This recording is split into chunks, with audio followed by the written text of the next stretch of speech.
This is a podcast about both having autism and living with someone who has autism.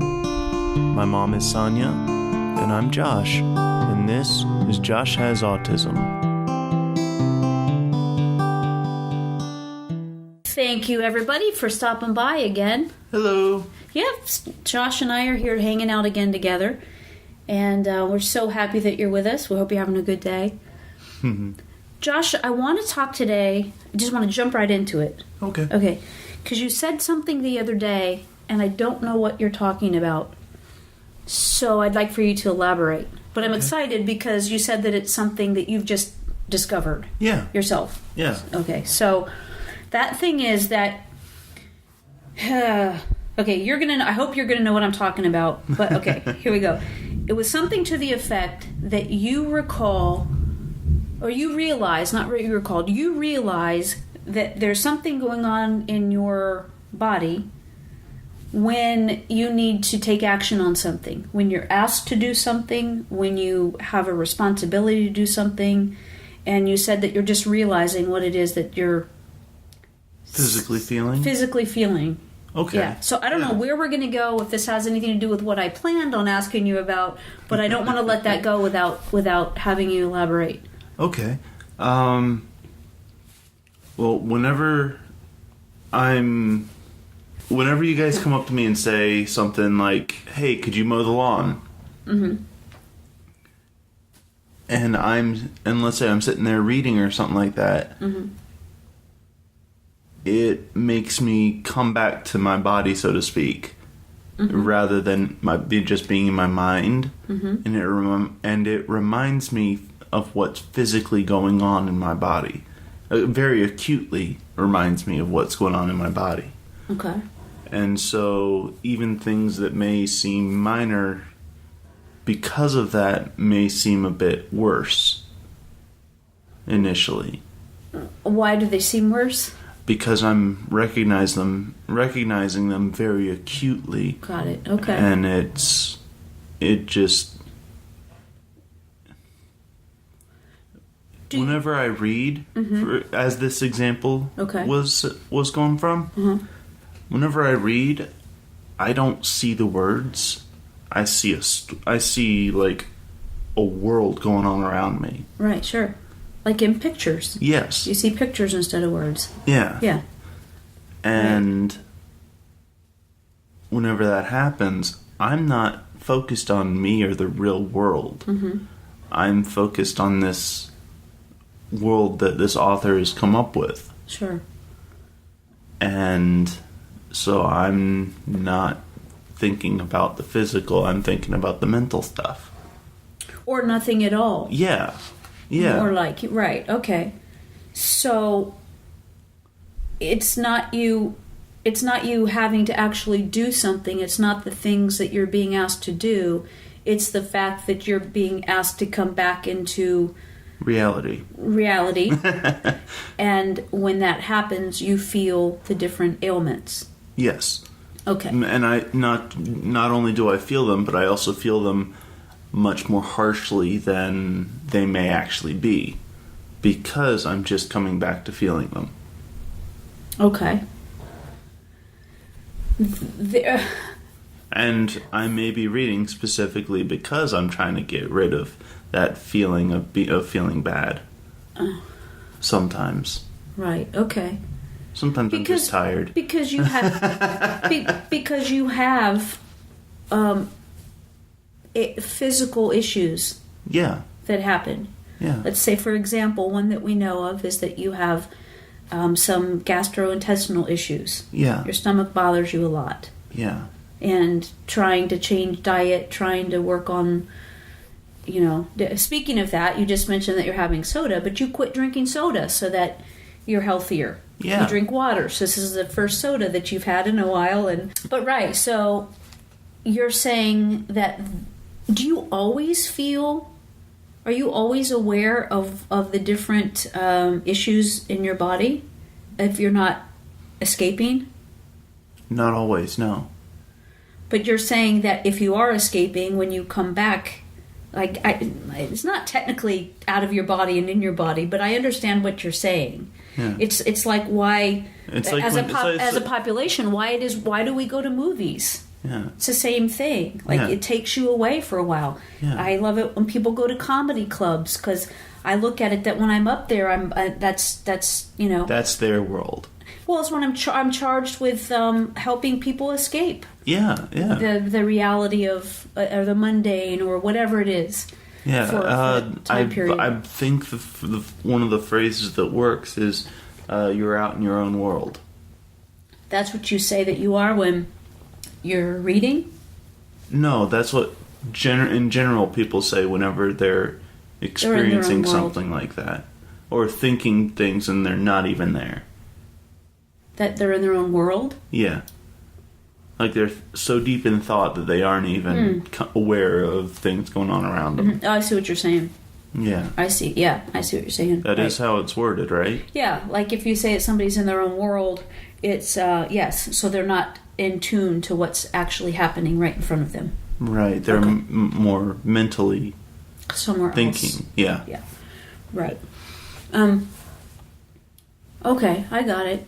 So that's really interesting because you're saying that you use books in reading, which we've talked about before, is your most favorite thing ever to do. Yeah. Is to read.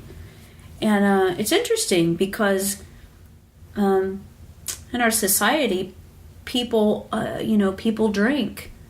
Or they do other things to do drugs. They do other things that are to escape. Most of them don't have good effects. Mm-hmm.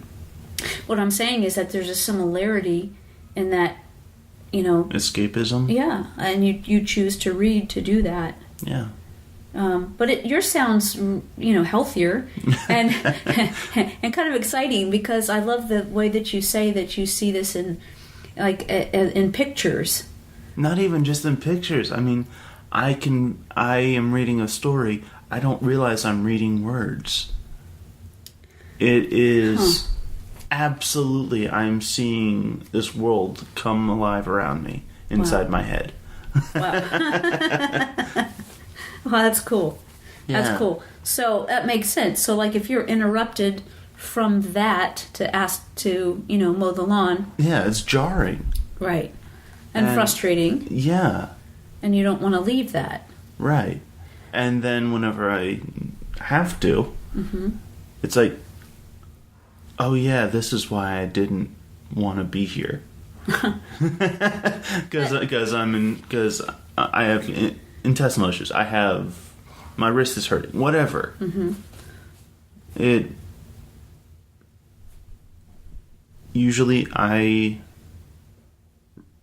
Not usually, because I just love to read, but whenever I'm reading, I forget about the real world and the problems I may have. Mm-hmm. And that includes physical ailments. And so that's what you were talking about. So that you're aware of you read so much so that anytime really that you're not doing something that you need to be doing, like whatever it is, whatever responsibility, if you're not doing that, you're sleeping or you're reading. Usually not in that order. Or eating. Right. And reading at the same time. Yeah, you do that. You do that. So that's interesting that, and it makes a lot of sense. Do you do that? Do you read so much because it's something that you enjoy so much, or that because you want to escape what you're feeling when you're not reading? Because those are two very different things. A bit of both sometimes. I mean, I love to read. I've always loved to read. Right. And so that, I believe, takes precedence over me just trying to escape it all. Because I just love reading. I love thinking up new stories. I love seeing how people come up with different ideas and then make them come to life. Right. And it's just so cool. Well, you had thought about being a librarian before. Yeah. I honestly, I'd still like to do something like that. Well, what do you think about changing directions in school and focusing on that? Is that a possibility? Not really. School doesn't seem to be clicking for me after high school. You just went and you are on summer break. And you did pretty well in the class that you finished. Yeah. Got a B. That's really great. Yeah. We can doesn't seem like looking at the way that you are right now, doesn't seem like you want to really talk about that. That's cool. We'll come back to college at a different time, okay? Okay, thank you. Sure. So I'm going to switch gears a little bit here because I did have an idea of something that I wanted to talk to you about. Okay. All right. And that is that it's interesting that you're talking about reading because I know that you really enjoy writing too. One of the things that I've noticed with you is that it seems like in order for you to begin something, you've got to see how it could work. The end result. Yeah, like the end result. Yeah. Like you have to see the process to see if everything would work out the way it should. Right. Yeah. So, why is that? Why is it that you have to see that and look at that and to see if the whole process before you can get started on something? Because for one thing, it helps me understand exactly what my part of it does to help. And another thing is that if there is some way that I can make things better or easier for others and myself, I want to see if I can bring that up to, let's say it's we're building an airplane, okay, and it's a factory where we're building an airplane, and my job is to put bolts onto the engine or whatever. Okay. If I can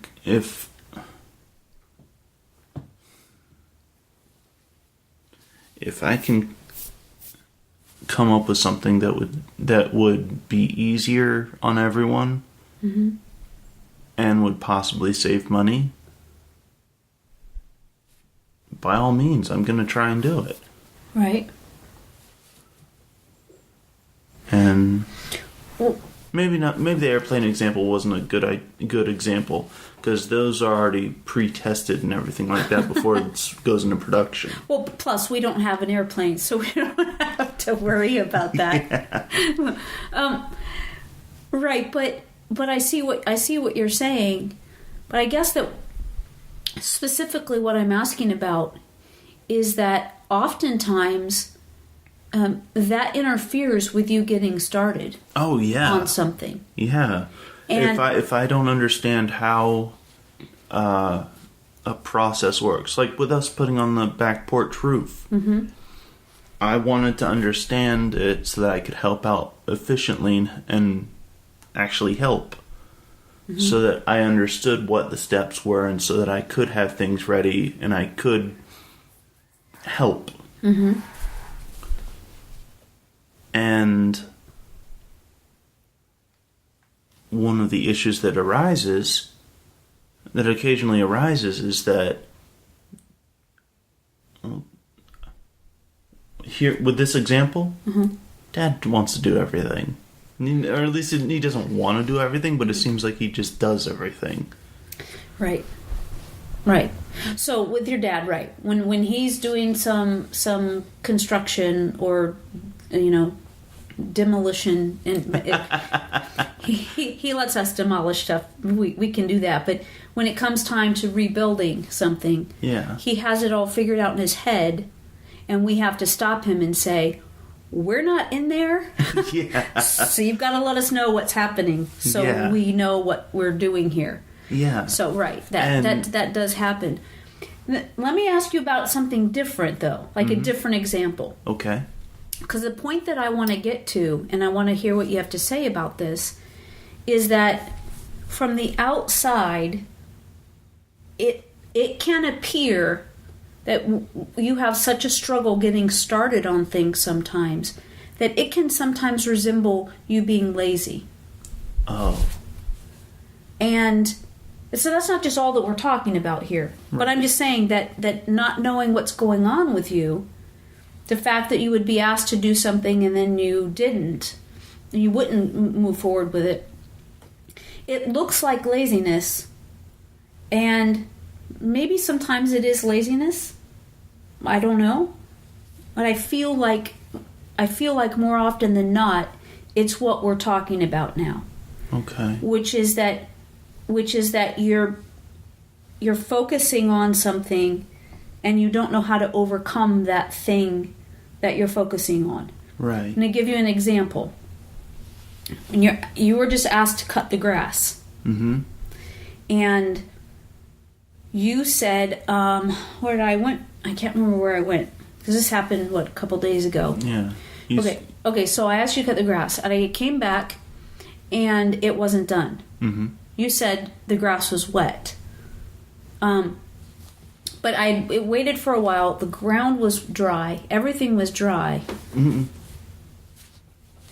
And I looked, and it was dry. And in my mind, it's like, well, okay, it rained earlier. It's been hot out there. It's been sunny for a while now. Mm-hmm. Just go give it a try. My way of thinking was, you're going to find out pretty soon if it's not going to work. So just try it. And it's just one little section on the side of the driveway. Mm-hmm. Just try it, and you're going to know. And if it's soggy, if it's bogging down, then you don't have to do it. That's my way of thinking. Right. Your way of thinking does not mesh with that way of thinking at all. Because I have a feeling that you ruminate on the potential hazards or difficulties of that situation, and it stops you from even getting started. Well, to be fair, half the yard was already done. This was yesterday. Okay. This was yesterday. Okay. And half the front yard had been done. Mm-hmm. It was the center part of it that I did not finish in time for you. Meaning you came to me saying you have to finish the yard. Right. So, the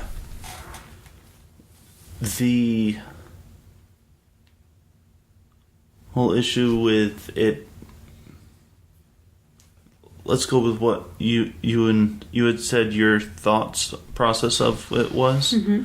My thought process of it was, I literally just checked the taller grass, maybe an inch of it from the top where the sun's hitting it down is dry, yes, but below that is still wet from the rain.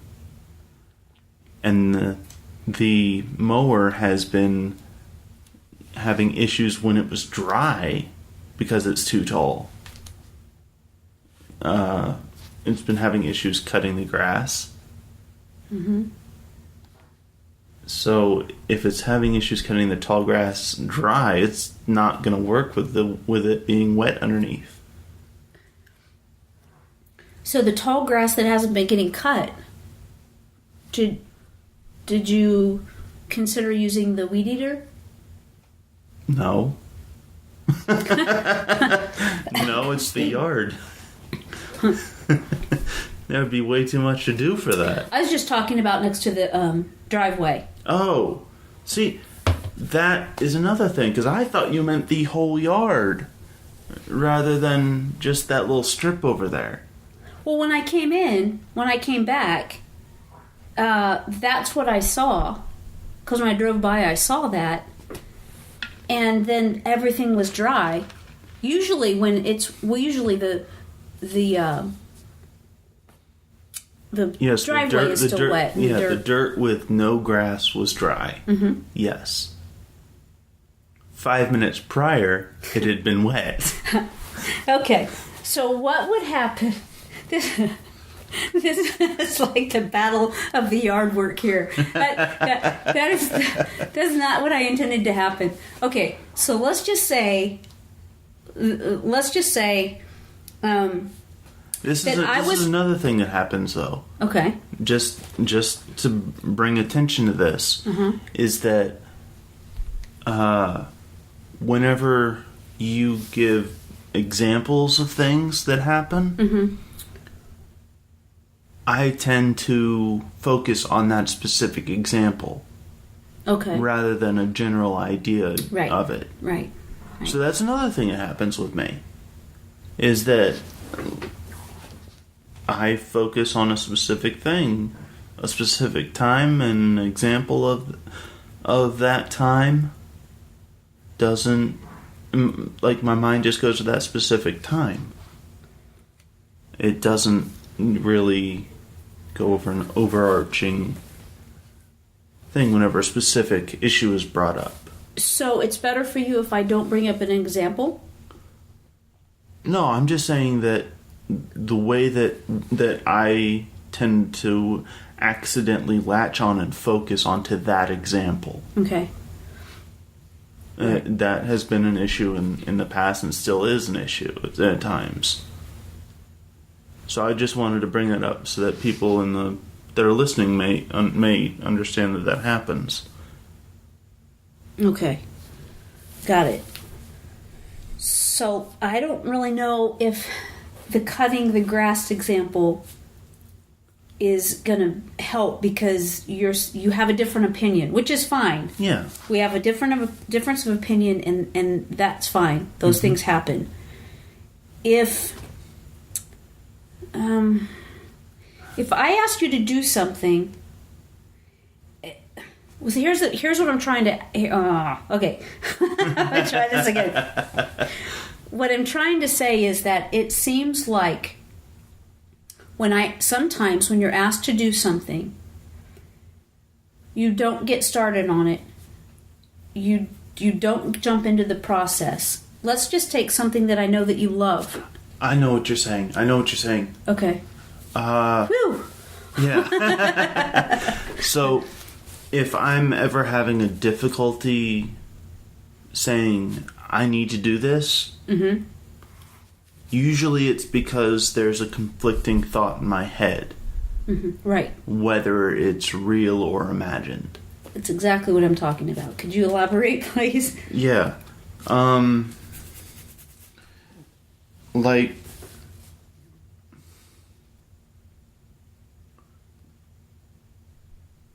whenever I'm trying to think of an example from when I was younger. I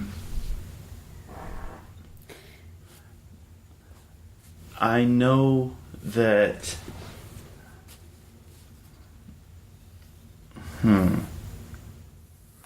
okay, forget when I was younger. Let me just ask, because I have a particular here, and then maybe something will pop into your head, you know, that and it will come back to you.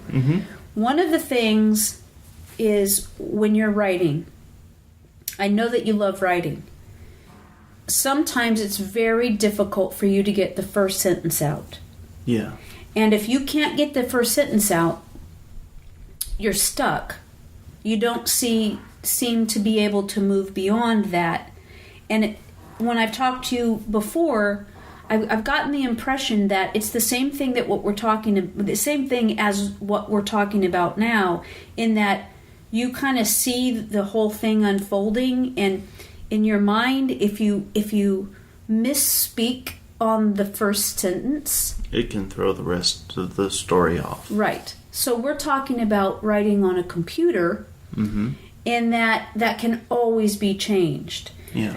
If I'm going to write and I don't have the first sentence down, if I feel like it needs to be something that's going to capture the essence right off the bat, I don't have it yet, I could maybe in parentheses just put add super awesome opening sentence here and then go on to the body of the writing. I can't do that. And yes, I know that about you, but I think this might be a good example because it also carries over into the other things that while the lawnmower example didn't work, what I was thinking of about the lawnmower is that if you're asked to do that and you're thinking that the grass is wet, you cannot possibly take a step to do it anyway because you're already how many steps down the road, down the way. Yeah. You think it's going to fail, so you can't even begin. That's what I was trying to ask you about, rather than this like back and forth that I didn't intend. Which I don't even know how we did that. I think it's so ridiculous to be counterproductive and things like that, and it stalls me. And sometimes my point is that I'm not disagreeing with you or judging that whatsoever. What I'm saying is that from over here, it looks like you could be doing that. That is an option. It is an option to go ahead and try that. It is safe to go ahead and try that. There's no harm going to come of trying something, and you might be surprised that it worked. That's from what I'm saying over here, that I'm saying that could sometimes, from my point of view, I could look at you not budging there and going, and labeling that is my whole point. I could label that as lazy. I could be labeling that as, excuse me, you being difficult.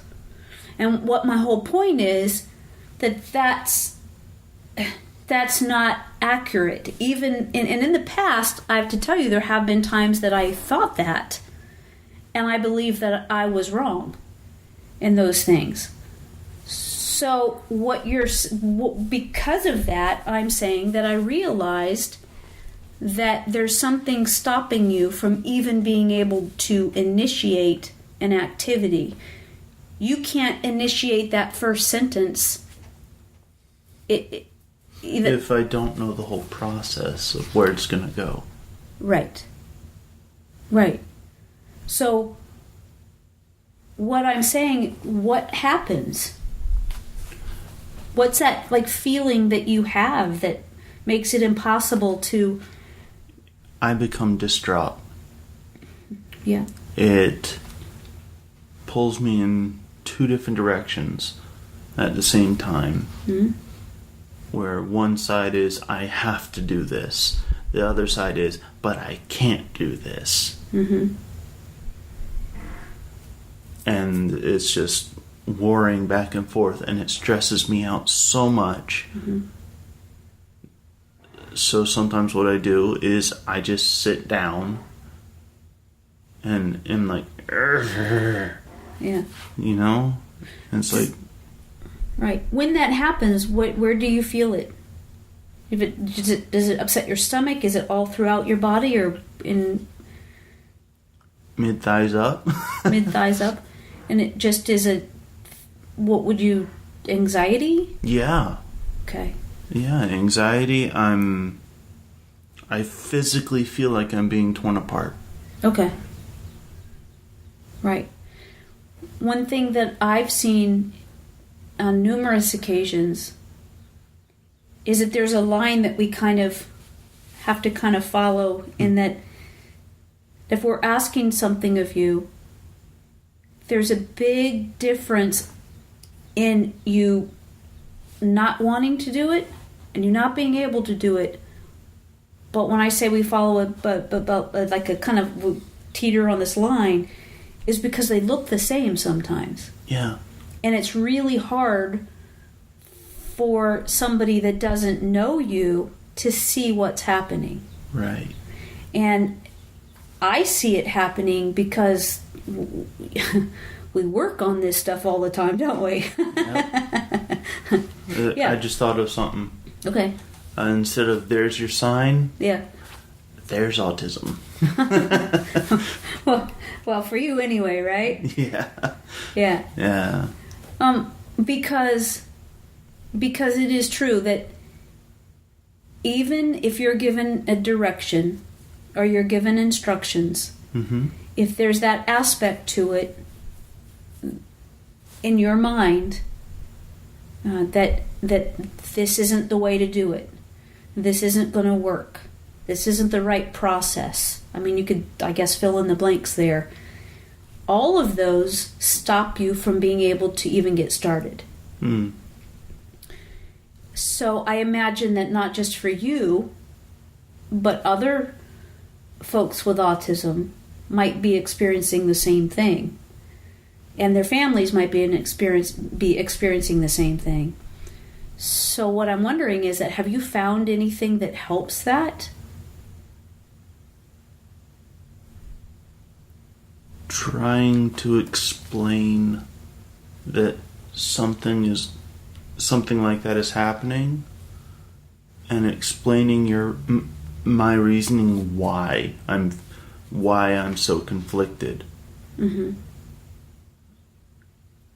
It's not so much that helps as it helps you guys to understand what's going on and why I'm feeling a certain way. Mm-hmm.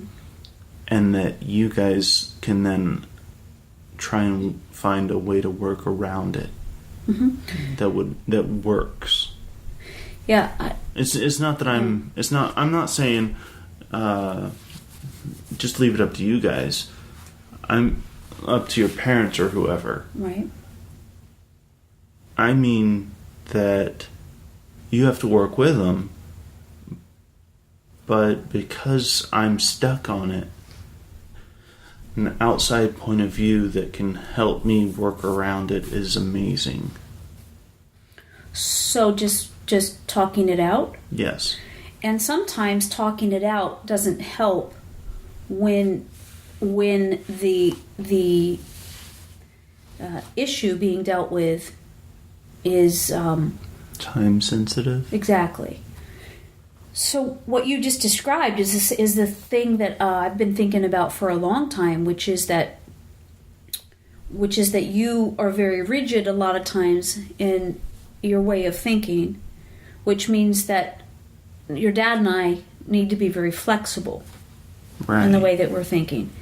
And so a lot of times, even when you were younger with like a chore chart, well, what the problem with the chore chart for you when you were younger, and now we just say it like your responsibilities. Mm-hmm. Dang responsibilities. But that is that there's variables that happen in life. And so if there's something written down that needs to be done, if a variable is out of place or out of line, that makes it so that those thoughts go into your head that why something can't get done, then even if it's on your chore chart, for us to come back and say that was supposed to be done, and it doesn't work. It doesn't work if we say, okay, if you've got to get that done before we go to the movies. Mm-hmm. It doesn't matter. If you have that way of thinking that it can't happen, it doesn't matter that we're saying, get this done so we can go do this thing. Right. So... And that can easily compound the stress. Yeah. And the anxiety. Right. Right. And the frustration on our side. Yeah. But we have really, I think, done a pretty good job of understanding that and of beginning to figure that out. Mm-hmm. But what you're saying is that what helps you is an outside point of view? Yeah. Like, if... I just have a question about that real quick. Mm-hmm. A lot of times when I give you an outside point of view, you tell me why it won't work. So, do you have any suggestions on how I could do that differently to help you? Because think of better examples. No.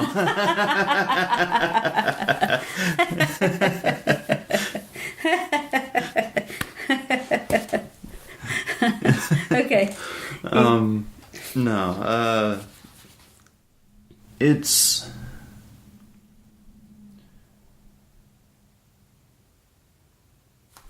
difficult because my mind has already come up with so many different reasons as to why. Like, if my mind gets set in that mode, right, my mind can think of all kinds of different ways that it could go wrong or why it doesn't work. Right. And that's without me consciously thinking about it. Right. And then it's very hard for you to change tracks, right? Yeah. Right. Right. Yeah. That makes, I got it. That makes a lot of sense. There's been times where we have things planned and with other members of the family, and you're included in them, and then you don't participate, and I'm asked, I thought Josh was coming. I thought Josh was going to do this. I thought Josh would do that. And I go, yep, but no. Because I've learned that when you go in that direction, and I think it's a really, it's a good way they say it. It's like unconsciously maybe, I don't know, but you've gone down that path already of thinking of things in a certain way, and it's almost like by the time you catch up with that, it's so, set. Yeah. That it's hard to change course. It's kind of like me in a beach. Because there's so many things that I'm worried could happen. And there's just so many things I don't want to have the possibility of happening. Like, we live on the number one, rated the best beach of anywhere in Florida. Yeah. We have white sand. I know, white sand, turquoise water. Yeah. Gorgeous. Yeah. Gorgeous. And it's sometimes so warm, it's like you're floating in a bathtub. It's just so beautiful. Yeah. Why won't you go? Sharks. Jellyfish. Possible things hidden in the sand that'll stab me or cut me. Getting sand in my shorts. And a whole bunch of different reasons why. And it just, whenever I'm there and I'm in the water and I'm having fun, I'm having fun. But if I'm not in the water having fun at that moment, I'm totally turned off from going there. So it's just too stressful for you to think about all of those what ifs. Yeah. Yeah. One time you told me that you didn't want to go because of tsunamis. Yeah. Yeah. Well, that's just living areas. Yeah, right. Yeah. If there was there's an island off the coast of Africa that's on the verge of half of it falling into the ocean. If that falls in the ocean, Pensacola is gone. Okay. Virginia Beach is gone. Maybe all the way up to York is gone in Pennsylvania. Okay. And it's like 30 miles inland minimum. And how close to the beach are we? Not 30 miles. No. And so it's like... right. So right. It's scary. Right. No. I get it. And I laugh with you a little bit about that, because most people don't say, I don't want to live on the beach because of tsunamis, but you do. But tsunamis happen. Yeah. They're devastating. Yeah. And they do happen, right? Yeah. And this wouldn't just be a normal tsunami either. It's a super tsunami. I know. And it's the way that you think, because I'm thinking you don't want to go because the sand is hot and it burns your feet, or you don't like the feel of the sand on your feet or whatever.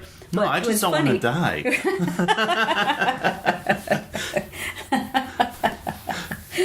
I got it. All right.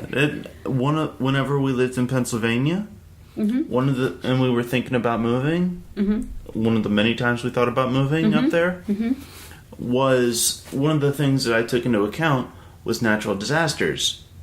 And Pennsylvania had it best in South Central Pennsylvania. Where they would not happen. Yes. Right. Well, it was nice up there. It was, except for the snow. Right. It's sledding on the snow and stuff like that. Yeah. Perfectly awesome. Having to shovel it, having to deal with the cold. Right. Not so much. Well, the thing I didn't like is when my car turned into a sled. I didn't care for that. I love everything else about. I don't like that snow melts and gets you soaking wet. Yeah. And true. Then can refreeze. It's like, ugh. Yeah, I know. I hated that. Right.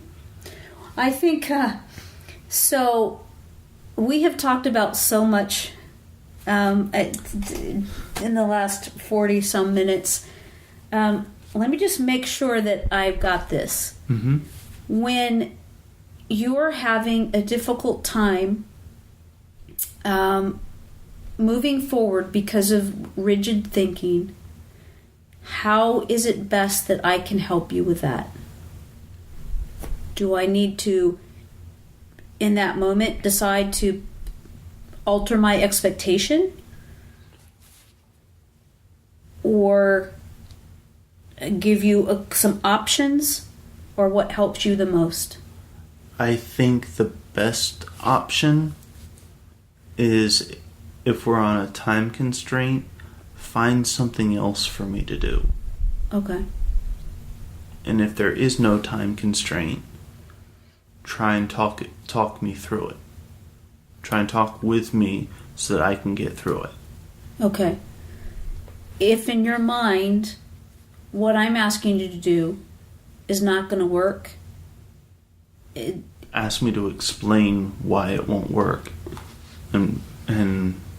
And then if I still think it's going to work and you think it's not going to work, what? Try it. Say, try it. Okay. And if it doesn't work, it doesn't work. And okay. So I know that after a couple times of that, I'm going to be really frustrated. But that happens. Yeah, that happens because I try to walk you through like the what ifs. Yeah. You know, and the thing of like, what's the worst thing that's going to happen? Like going out and trying to cut the grass when you think it's wet and I think it's dry enough. What's going to happen? If it bogs down. It bogs down. That's not the worst case scenario. Oh, you've gone further in your head? The grass tightens around the thing and then the blade comes off. Okay. Okay. So what I've learned is that your mind goes places that mine never goes, and you're thinking of all scenarios. Yes. Okay. Are they always tragic? Not Hindenburg tragic, no. Okay. But yes.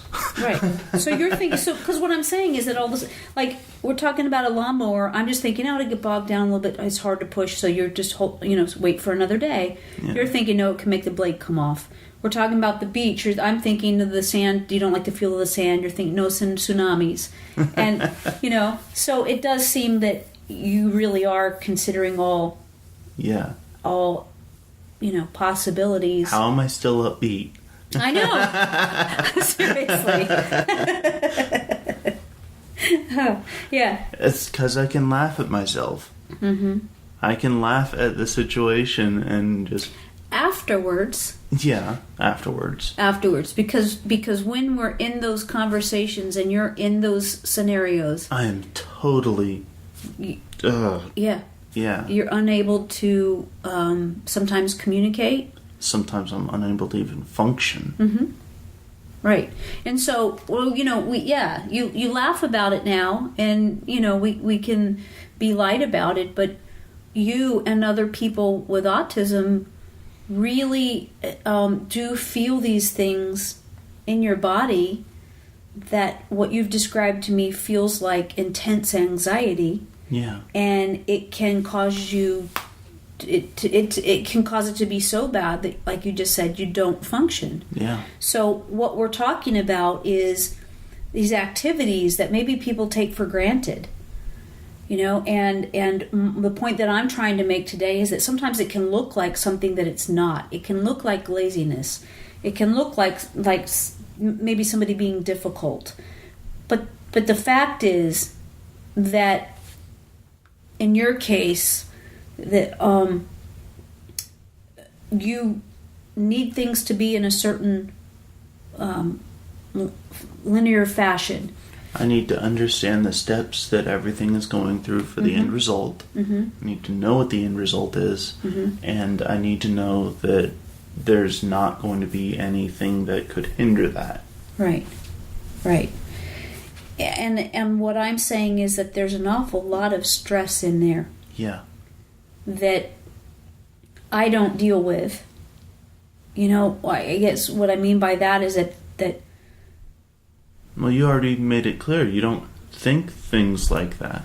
I don't. And so, and it makes sense that I wouldn't understand what you're experiencing because I don't experience that. Right. And I think that it's important for me, with you, and other family members of somebody that is on the spectrum to understand that there's so much going on, not just in the mind, but that translates to the body.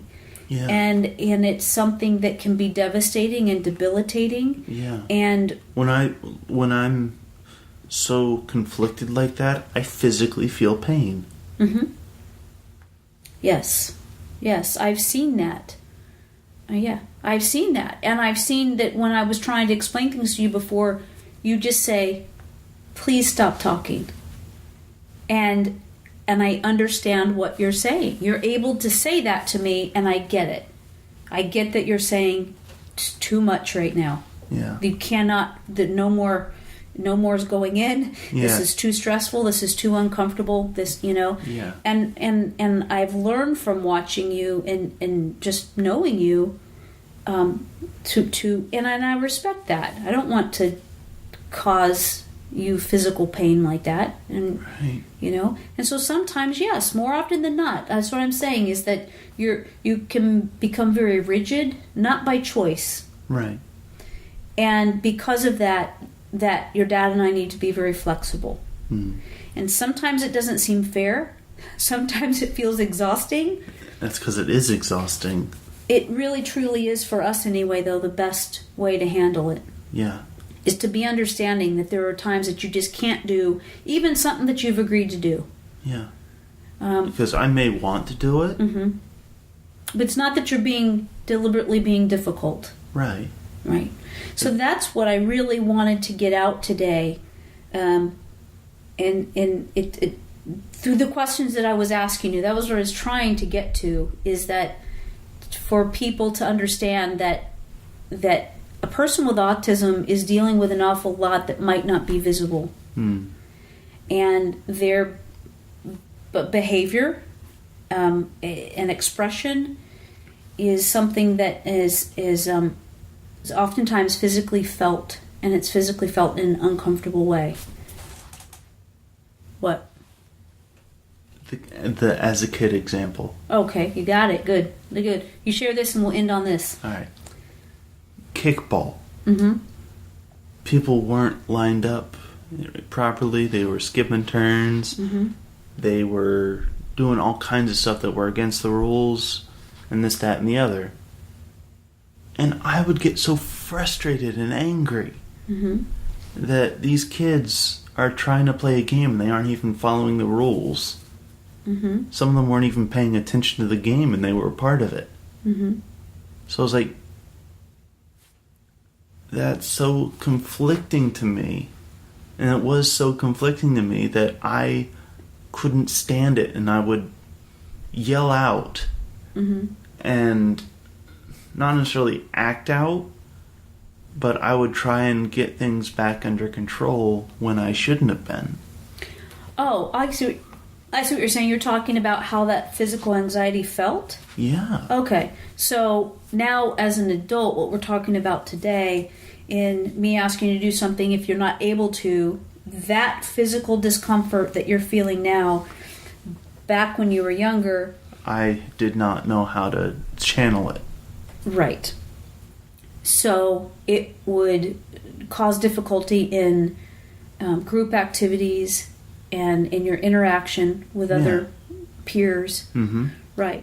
Because it needed to be a certain way. But what you're talking about is that it caused that same uncomfortable anxiety that you're describing. Yes. Right. Okay. I got it.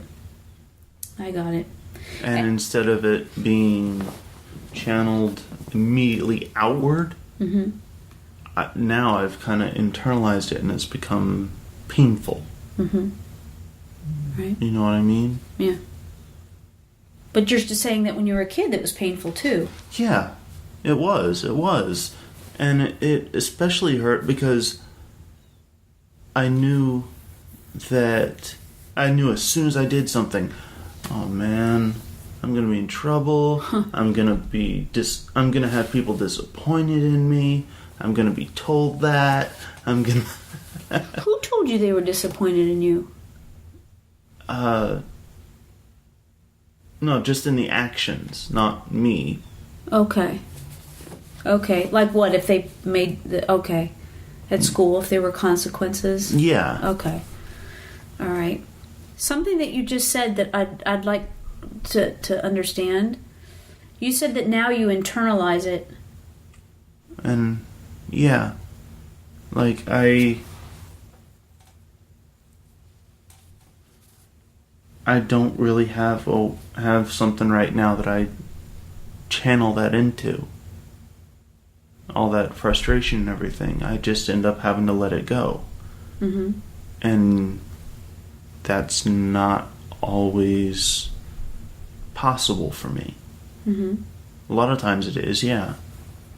But sometimes it just builds up. Well, when those situations come up, when you feel that anxiety that hurts, do you need to channel that someplace, or what you really, or is it okay that it just dissipates? Like if the perceived conflict is either resolved or just dissipates because either you're said, okay, we'll do that later, or whatever the cause of that is no more. Right. Is that like suitable? Once the root issue is taken care of, it can dissipate. But sometimes it's a recurring theme, and so little bits will be left over. You know what I mean? Have you found any way to get rid of it? Like people say, it's common knowledge. It's common knowledge that if you do yoga, if you go to the gym, if you're a runner, that helps alleviate like stress. Pathfinder, and I can beat up on fake people in the game. Pathfinder is like D&D. Okay. Yeah, and so I can roll dice and just wail on them. Okay. That's physical? No. Oh, okay. No. I don't go up to the GM and say, hey, I'm having trouble. Bam. I don't do that. I didn't know. Remember before you did that, you mentioned earlier that like you had your wrist. Remember you used to do sword fighting and stuff. Yeah, but that was just friends wailing on each other. Yeah, okay.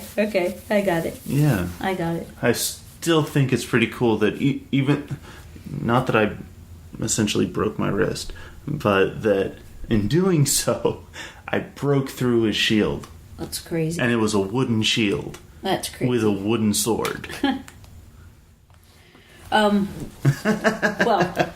and that was what? Years ago. You're still. Oh my gosh, I was painful. 21. Yeah, you're still Still painful. Yeah. Yeah. Okay. I think that we're going to wrap it up today. Okay. Yeah, I think that you've shared an awful lot of insight that I hope is helpful for family members out there that are have someone that they love in their lives with autism, and so I appreciate it. Took a while to get there. I think we talked about all kinds of stuff today. Oh my gosh, yeah. Yeah, we did. It was like a plethora of stuff. That's right. It's a mishmash. So anyway, as always, thank you so much for listening. As always, you can have Josh and I come and speak at your event or your function. We'd love to do that. Get in touch with us, and we'll come out, and I'll do the speech, and Josh do a Q&A at the end. Yeah. Please, if you like what we're doing, find out a way to rate us and give us a 5-star. If you don't like what we're doing, then don't leave a review. Anyway, thanks so much. Or if you don't like what we're doing, let us know how we can improve. Yeah, that's a grown-up option. Yeah, you can do that too. All right. Have a great day, everybody. Love you. Bye.